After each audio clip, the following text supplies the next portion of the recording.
ፈረሱ የወገንን ጦር ከጠላት ጦር ለይቶ የሚያውቀው ከወገን ፈረሶች ጋር አብሮ በመዋል ስለተላመደና ጠረን ለጠረን በመተዋወቁ ነው።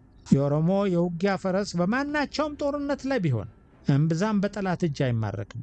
ምናልባትም የተዋጊው ሚስት ከባሏ ጋር ዘምታ በደጀን ጦር ውስጥ የምትገኝ ወይም ከባሏ ዘመድ ሁና የወደቀ ጦር ለማቀበል ላይ ካለች እርሷ ፈረሷን ይዛ ወጥታበት ለመዋጋት ወይም የወገን ጦር ድል ሲሆን ጋልባ ልታመልጥበት ትችላለች። ስለዚህ አንድ የውጊያ ፈረስ የገደለ እንደሆነ ሰውየውን ባለፈረሱን የገደለ ያክል ይደሰታል። እንደ ከፍተኛ ጀብዱም ይቆጠርለታል። የገዳዩም ወገን አንድ የጠላት ፈረስ መግደሉን ሲሰማ አንድ ጠላት እንደተወገደለት በመቁጠር ይደሰታል። ባለፈረሱም የውጊያ ፈረሱን እንደ ወንድምና እንደ ታማኝ ዘመድ እስከ ሞተበት ያክል ወደሱ እየሄዱ ያጸነኑታል። ጊደር አዋጥተው ፈረስ ይገዙለታል።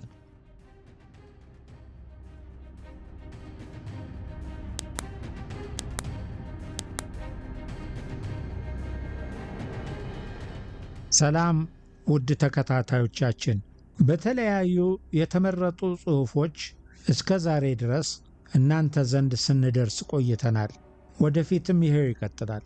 እነዚህ የተለያዩ ጽሑፎች የተለያዩ ኢትዮጵያዊ እይታዎችን የሚያንጸባርቁ እንዲሁም ታሪክን በተቻለ መጠን ከተለያዩ አንጻሮች ለማየት የሚሞክሩ ናቸው። በዛሬው ጽሑፍ ለአንዲት ኢትዮጵያ ስለተዋደቁ ዘርና ብሔር ሳይቆጥሩ አጥንታቸውን የከሰከሱ ደማቸውን ስላፈሰሱ ብርቅ ጀግኖችና አርበኞች የምንዳስስ ይሆናል። ይሁንና በንባባችን ውስጥ ከኢትዮጵያዊነት አንሶ ወደ አንድ ብሔር የሚያተኩር ሐሳብ ቢያጋጥማችሁ የደራሲው እይታ እንደሆነ እንድታጤኑት እናሳስባለን። በዛሬው ዝግጅት በልጠን ሳለን በሚል ርዕስ በሌተና ኮማንደር መረባ ቶምሳ የቀድሞ የባህር ኃይል አባል ከተጻፈው የተመረጠውን አንድ ምዕራፍ እናቀርባለን። የቀረቡ ታሪኮች በሙሉ የጀግኖቻችን ስለሆኑ በጥሞና ተከታተሏቸው። ክፍል 1 የኦሮሞ ፈረሰኞችና የአድዋ ድል። በጥንት ጊዜ ፈረሰኞች ጠላቶቻቸውን በሻምላ በጋሻና በቀስት እየተዋጉ ራሳቸውን ከጠላት ወረዳ ያሸሻሉ። ቱርኮች በአጼ መላክ ሰገድ ጊዜ የባህረ ነጋሽ ይስሐቅን ተጠቅመው በ1578 የኢትዮጵያውያን ሰራዊት በወጓቸው ጊዜ በ8 መድፎች ብዙ ጉዳት አድርሰዋል። በዚህ ጊዜ ንጉሥ መለክ ሰገድ የኦሮሞ ፈረሰኞች አሰማርተው ቱርኮች እንዲጠቁ አደረጉ። ብዙም ሳይቆዩ መድፎች በቁጥጥር ስር ውለው የጠላት ይዞታዎች በኢትዮጵያ ቁጥጥር ስር ዋሉ። እንደዚሁም የኦሮሚያን መሬት ይዞታ ለመሻማት ሲሉ አጼ ምኒልክና የጎጃሙ ንጉሥ ተክለ ሃይማኖት በ1882 እንደ አውሮፓ አቆጣጠር 1874 ዓ.ም በእምባቦ የዛሬዋ ሆሮ ጉድሩ ወለጋ ዞን ላይ ከፍተኛ ጦርነት አድርገው ንጉሥ ምኒልክ ድል ሲቀዳጁ ንጉሥ ተክለ ሃይማኖት ግን ተማረኩ። ለምኒልክ ድሉን ያቀዳጁት የኦሮሞ ተዋጊ ፈረሶች ከወሎ ከየጁና ከሰላሌ የዘመቱ ከጎበና ዳጬ ጎን ተሰልፎ እንደነበረ ታሪክ ምስክር ነው። የጎጃም ገበሬ የሚገኘውን ለም መሬት ለመቀራመት ተሻክሎ ሲመጣ የተገጠመለት እዘርፋለሁ ብሎ ጆሮ ትልትል በሬ ጮመን ገብቶ ቀረ የጎጃም ገበሬ ይባላል። በፈጸመው ጀግንነትና ባስመዘገበው ውጤት ሽልማት ይገባው ነበረ። ሰውስ የማዕረግ እድገት ያገኛል፣ ንሻን ይሸለማል፣ ወዘተ። ሁሉም ቀሪና አላፊ ነው። ነገር ግን ቋሚ መታሰቢያ ሐውልት በቡድን ስማቸው እንዲሰራላቸው ቢደረግ ለተተኪው ትውልድ ማስተማሪያና ቋሚ ምስክር ይሆናል ብለን እናስባለን።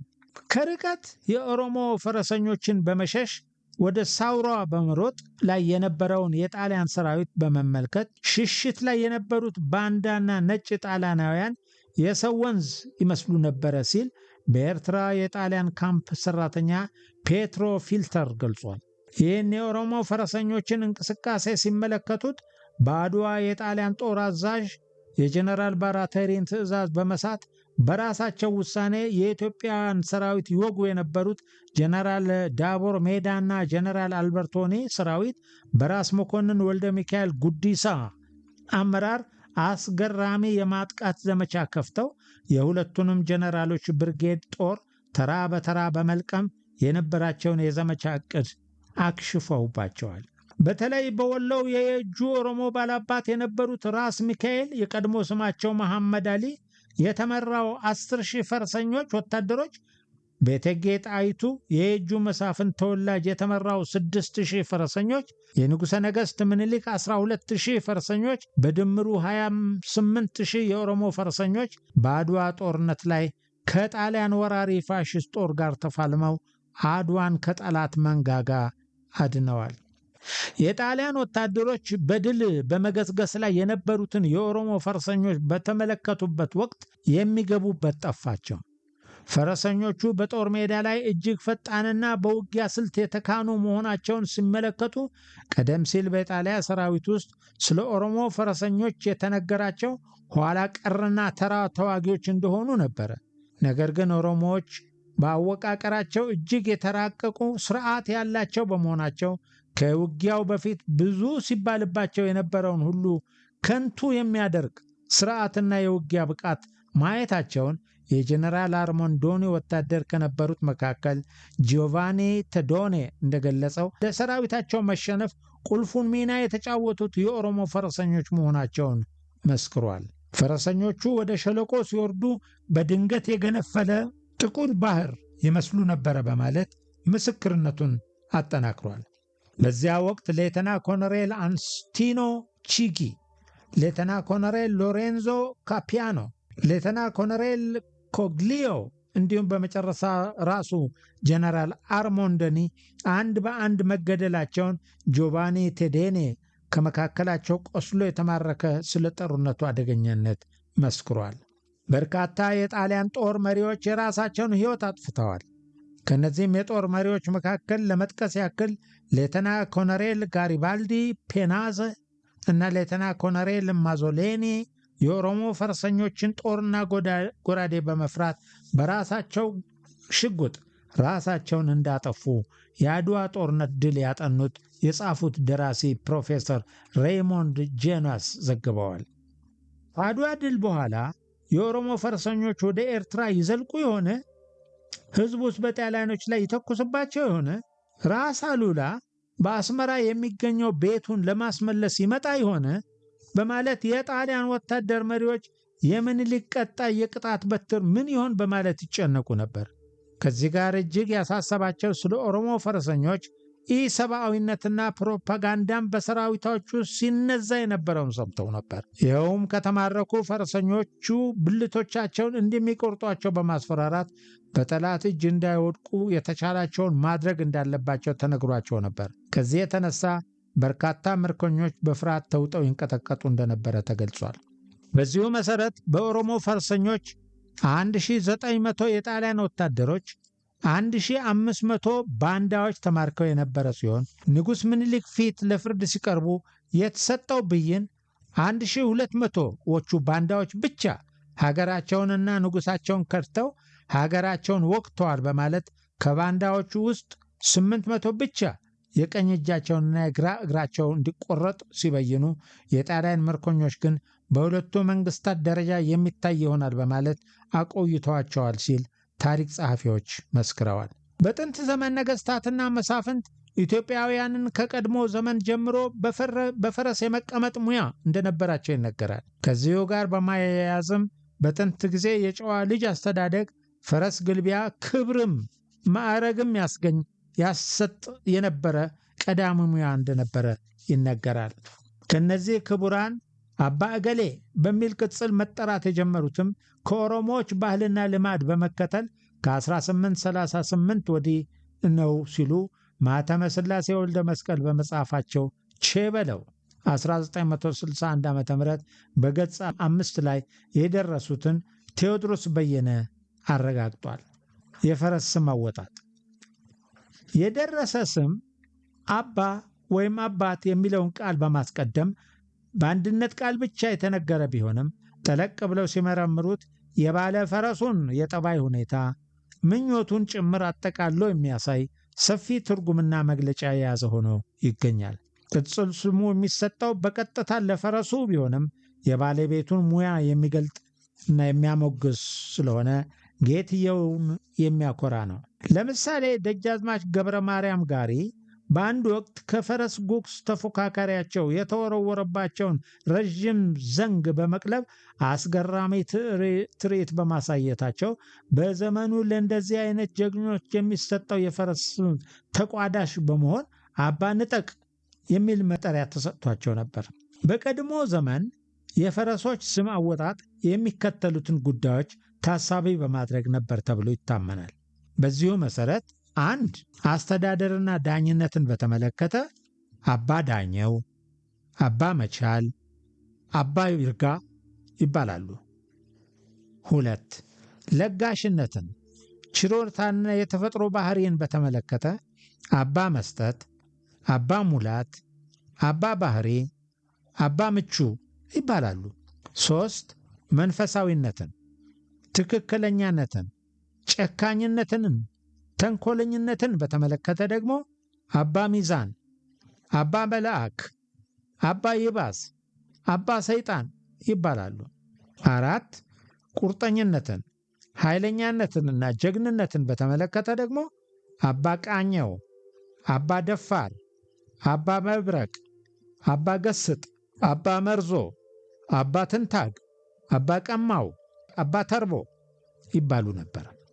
አምስት በፈረሶቻቸው መልክና ጠባይ የሚሰጡም ስሞች ነበሩ።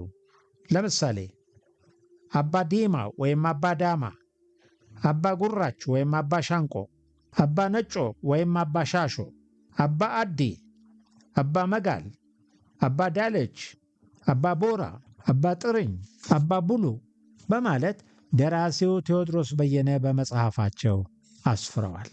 ፈረስ ከኦሮሞ በፊት ሌላ ባለቤት እንዳልነበረው ብላቴን ጌታ ማህተመ ሥላሴ ወልደ መስቀል የሰጡትን ምስክርነት አይተናል። በኦሮሞ ሕዝብ ዘንድ ፈረስ ከሰው ጋር በእኩልነት ስለሚታይ ፈረስን መግደል በባህሉ በሞት ያስቀጣል። በግድያ ሚዛን አንድ ፈረሰኛ 2 እግረኛ ወታደር ያህል ዋጋ እንዳለው አውሮፓዊው የኦሮሞ ታሪክ መጽሐፍ ደራሲ ሃንቲንግፎርድ መስክሯል። ኦሮሞዎች ቤት ሰርተው ለመኖር በሚያመች ሁኔታ እንደ አስፈላጊነቱ ይከፋፍሉታል።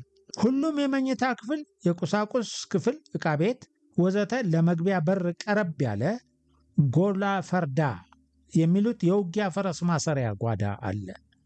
የውጊያ ሰንጋ ፈረስ ከባለቤቱ ተለይቶ ሌላ ቦታ አይታሰርም። ይህም የሚሆነው ምግቡን ለመቆጣጠርና እንክብካቤ እንዲደረግለት ነው። ይህም ሁሉም እንደ ኑሮ ደረጃ ሁኔታዎቹ ይለያያሉ። የኦሮሞ ፈረሶች አመጋገብ። የኦሮሞ ፈረሰኞች ፈረሶቻቸውን በጥሩ ሁኔታ ይመግቧቸዋል። የሚመግቡትም ከሰው በተለየ ሁኔታ ለፈረሱ ተመጣጣኝ ጉልበት ሊሰጥ የሚችል ከተለያዩ አይነቶች ምግቦች ይቀርቡለታል። በዚህም ላይ ባላምባራስ ጃቤሳ እጄታ በመጽሐፋቸው እንዳሰፈሩት መጢኖ ወይም ዳንጎል፣ የጤፍ ወይም የዳጉሳ ቂጣ፣ የበልግ ገብስ ፍትግ፣ የፍየል ወጠጤ ሾርባ፣ ስጋ ከነ አጥንቱ ተደቁሶ ተፈጭቶ፣ አሞሌ ጨው ወዘተ ናቸው ብለዋል። የፈረሱ አካል በየጊዜው እየታጠበ ጭራው፣ ጋማው ቅቤ እየተቀባ ይበጠራል፣ ይጎነጎናል። ገላው በበቆሎ ቆረቆንዳ ይታሻል። ዘወትር በመጠኑ እየተጋለበ ይቀለባል እንጂ ዝም ብሎ አይተውም። ካልተጋለበ አለመጠን ወፍሮ አባሮ ለመያዝና ሸሽቶ ለማምለጥ ስለሚሳነው በጠላት ያስጠቃል። እግረኛ ፈረሰኛ ጦር ውስጥ የጠላትን ፈረሰኛ ተዋጊ በማባረር ፈረሱን አድክሞ ደርሶበት ባለቤቱን ገድሎ ፈረሱን የሚማርክ በተለይ የተዘጋጀ ልዩ አድፋጭም በዚሁ ቡድን ውስጥ ይገኛል። የጠላት ጦር የሚሸሸውን የወገን ጦር ተከትሎ እያባረረ ባደፈጠው ጦር መሃል ሲገባ አድፋጩ ጦር ከቦ ይዋጋል። በዚህ ጊዜ በየአቅጣጫው የሸሸው ቀዳሚ የነበረው ጦር ይዞርና እግረኛው ለአሁኑ ተዋጊ ደጀን መሆን የጠላት ጦር ጥሶት እንዳያልፍ ድጋፍ ይሰጣል። ፈረሰኛው ባልታሰበ አሳቻ መንገድ ተመልሶ ከጠላት ጦር ኋላ ዞሮ የቀደመውን አቋርጦ የጠላት ረዳት ጦር ለወገኑ እንዳይደርስ ያደርጋል። የጠላት ጦር በሌላ አቅጣጫ መጥቶ በተዋጊ የወገን ጦር ላይ አደጋ እንዳይጥል ነቅቶ ይጠባበቃል። የኦሮሞ ፈረሰኞች ጦር የውጊያ ስልት። የውጊያ ስልት በሚጠናበት ጊዜ የደፈጣ ውጊያ በጣም የሚጠቅም መሆኑና በአጠቃቀሙም ስለሚተማመን ስልት አስተማሪ የሆኑት አባት ጦረኞች እንደነ ቀኛዝማች ሆርዶፋ ጨንገሬ የፈረሳቸውን ስም አባ ደርብ በአፄ ምኒልክና በንግሥቴ ዘውዲቱ ዘመን መንግስታት የፈረስ ዘበኛ አለቃ ሻለቃ ሆነው ሲያገለግሉ የነበሩ በፈረስ ጉግስ ጨዋታም በዘመናቸው ተደናቂ ሰው ይህንን ተግባር አጥብቀው ያስጠናሉ። ጠላት ድል አድርጌያለሁ ብሎ ሲዝናና እና የመጀመሪያው የግንባር ጦር አፈግፍጎ ደጀን የነበረው ሲዋጋ ምርጥ የሆኑ ፈረሰኞች ካደፈጡበት ልዩ ስፍራ ተነስተው ወደ ጠላት ጦር ሰፈር አልፈው ቃጠሎ በማስነሳት በቤተሰብ ላይ አደጋ በመጣል የጠላትን መንፈስ እንዲሸበር ሞራሉ እንዲወድቅና ተስፋ እንዲቆርጥ ያደርጋሉ። አባት ጦረኞች የጦር ስልት ሲያስተምሩ ፈረሰኛውን በልዩ ልዩ ሙያ ያሰለጥናሉ። ይህም በፈረስ ላይ ሆኖ ጦር መወርወር፣ ባለሙበት ላይ መውጋት፣ ተወርውሮ መሬት የወደቀ ጦር ወይም ደረቅ እንጨት ፈረሱ እየሮጠ ጎንበስ ብሎ አንስቶ ጠላትን መከታተል፣ ፈረሱ እየሮጠ ከላዩ ላይ ዘሎ መውረድ፣ ኮርቻና ጋማ ሳይዙ እርካብ ሳይረግጡ ዘሎ ከፈረስ ላይ መውጣት ነው። ዘሎ ፈረስ ላይ መውጣት የሚጠቀሙት ወይም የሚላመዱት ምናልባት በውጥረት ጊዜ በሌጣ ወይም ኮርቻ ባልተጫነ ፈረስ ላይ ሆኖ ለመዋጋት ወይም በውጊያ ጊዜ እርካብ ሲበጠስ ይጠቅማል ተብሎ ነው። ወራጅ ወይም ቡቴ የሚባለው የኦሮሞ ልዩ ተዋጊ ጦር የሚደራጀው ከላይ የተጠቀሱ የመሳሰሉትን ትምህርት ተምረው የተጠቀሙ ጎልማሶች በመመልመል ነው። ቡቶዎች ከፈረሶቻቸው ላይ ተወርውረው ወርደው በእግረኛ ተዋጊነት ተራ ገብተው ቆመው የሚዋጉና የሚከላከሉ ሲመችም የሚያጠቁ ናቸው። ይህንን ስልት የለመዱ ቡቴዎች ፈረሶቻቸውን ለዚህ ውጊያ በሚገባ ስለሚያሰለጥኑ እነርሱ ከፈረሶቻቸው ወርደው ከጠላት ጋር ፈጬ በሚሉበት ጦር ስልት ቁልቁል መማታት ወይም ቱማታ በሚሉት አግድም መሰካካት መወጋጋት ሲዋጉ ወይም በጦር በመወርወር በሚዋጉበት ጊዜ ፈረሶቻቸው ከቆሙበት ሳይንቀሳቀሱ ቆመው ጌቶቻቸውን እንዲጠባበቁ ይሰለጥናሉ። ስለዚህ አንድ የውጊያ ፈረስ ጌታው ድል ቢያደርግ ቢያሸንፍ ዘሎ ከፈረሱ ላይ ወጥቶ ጠላትን ተከታትሎ ማጥቃት፣ ቢሸነፉ ደግሞ በፈረሱ ሸሽቶ ለማምለጥ ይችላል። ምናልባት ጌታው ቢሞት ወይም ክፉኛ ተወግቶ ቢወድቅና መነሳት ቢያቅተው ፈረሱ ወገን ወደ ሆነው ደጀን ጦር ተመልሶ ይቀላቀላል። ግጥሚያው ከጠላት ጋር የሚደረግ ጦርነት ሳይሆን የግል ጠብ፣ ዘመድ ጠብ፣ ግጭት ሆኖ ደጀን ጦር ከሌለ ፈረሱ ጠላት ወቅቶ ካልገደለው በስተቀር ጋልቦ ወደ ጌታው ቤት ወይም ወደ ሰፈር ይገባል እንጂ ማንም ሊይዘው አይችልም። ፈረሱ የወገንን ጦር ከጠላት ጦር ለይቶ የሚያውቀው ከወገን ፈረሶች ጋር አብሮ በመዋል ስለተላመደና ጠረን ለጠረን በመተዋወቁ ነው። የኦሮሞ የውጊያ ፈረስ በማናቸውም ጦርነት ላይ ቢሆን እምብዛም በጠላት እጅ አይማረክም። ምናልባትም የተዋጊው ሚስት ከባሏ ጋር ዘምታ በደጀን ጦር ውስጥ የምትገኝ ወይም ከባሏ ዘመድ ሁና የወደቀ ጦር ለማቀበል ላይ ካለች እርሷ ፈረሷን ይዛ ወጥታበት ለመዋጋት ወይም የወገን ጦር ድል ሲሆን ጋልባ ልታመልጥበት ትችላለች። ስለዚህ አንድ የውጊያ ፈረስ የገደለ እንደሆነ ሰውየውን ባለፈረሱን የገደለ ያክል ይደሰታል፣ እንደ ከፍተኛ ጀብዱም ይቆጠርለታል። የገዳዩም ወገን አንድ የጠላት ፈረስ መግደሉን ሲሰማ አንድ ጠላት እንደተወገደለት በመቁጠር ይደሰታል። ባለፈረሱም የውጊያ ፈረሱን እንደ ወንድምና እንደ ታማኝ ዘመድ እስከ ሞተበት ያህል እንደ ሞተበት ያክል ወደሱ እየሄዱ ያጸነኑታል። ጊደር አዋጥተው ፈረስ ይገዙለታል።